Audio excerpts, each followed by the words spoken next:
Hi, I'm Darcy Johnson, and we're going to talk about post-school outcomes today.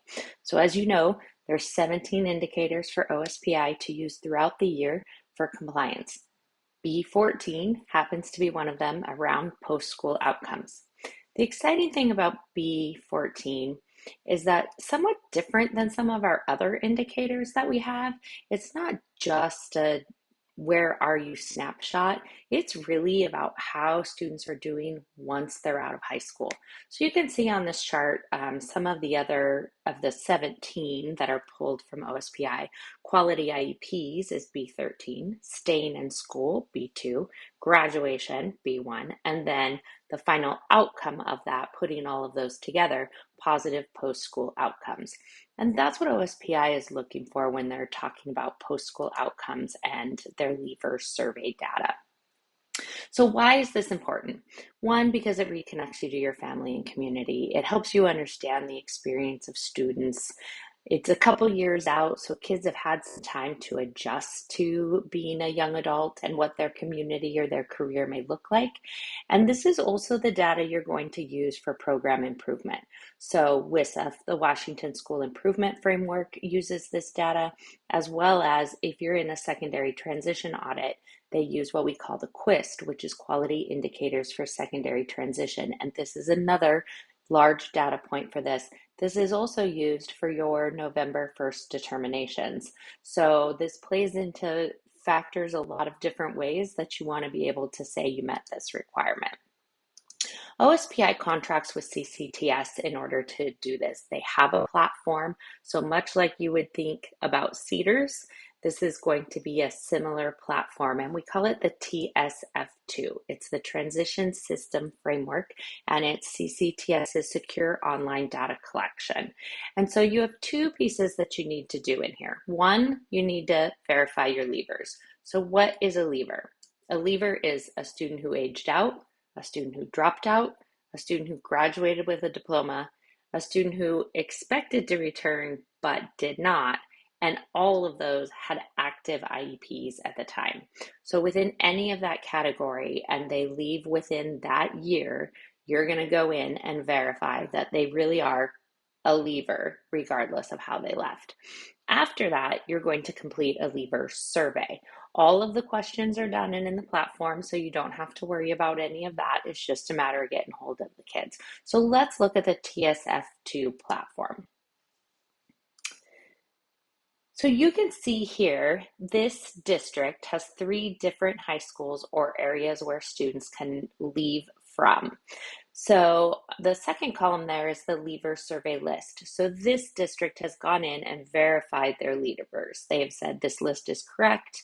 I've pushed the verify button and then it sits. You can verify within different times, but for the most part, people do these at the same time. They verify and complete the survey at within the same window. So the first high school there, if you look across, I've got 2 numbers in red there. One, the contract rate. So Washington State says your contact rate should be 100%. You should call every student. And if you don't get a hold of them, you should call them on different days at different times and try through different manners, not just a telephone call.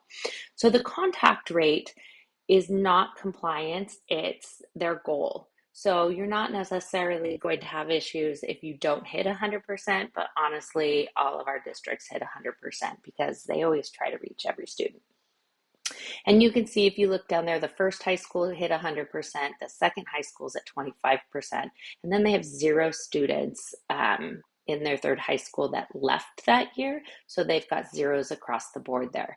So the next area is your response rate. Now, this is a compliance indicator for OSPI. Your response rate needs to be 70% or higher in order to have a level 1 determination or be considered compliant. So the top high school has 100%. They had 3 students, they finished 3 surveys, and they've submitted 3. So they're done. Their second high school, however, is at 25%.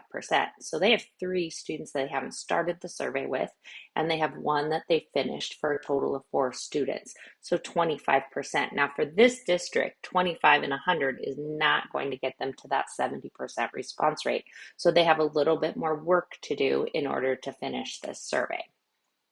Now, in order to get to the individual kids, you can see that the high schools have lines under them. They are hyperlinked. So if you click that high school, it is going to take you to your student list.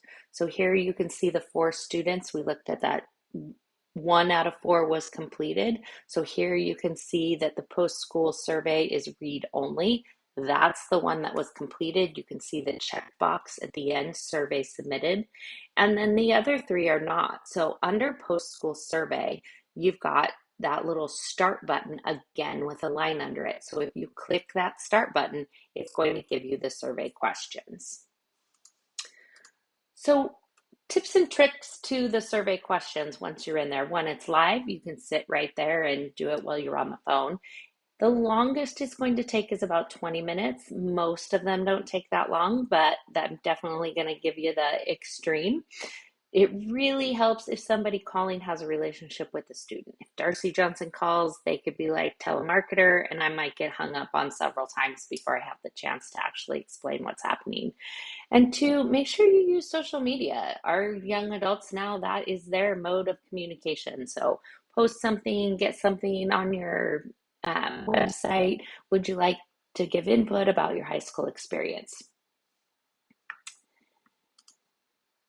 And that survey question is pretty quick depending on what they're doing. They're really looking for kids to be engaged. So when they said positive post-school outcomes, that's what they mean. Are they engaged in some form and fashion in a community somewhere, whether that be higher ed, whether that be employment, or whether that be post-secondary training? So I've included some links that you might need just for the technical in. One on the email, the Seattle CCTS main site is there. CCTS does much more than just this leaver survey. I encourage you to spend some time on the website. It's amazing. And specifically T-Folio. If you're not sure or your staff say, I don't know what to do, I don't have lesson plans, T-Folio has a complete transition curriculum on there, unit by unit, teacher lesson plans, everything amazing. And 2, I also gave you the email. If you do not have an account, create an account, get set up, and let us know if you have any questions. I know you're all going to be able to hit 70%.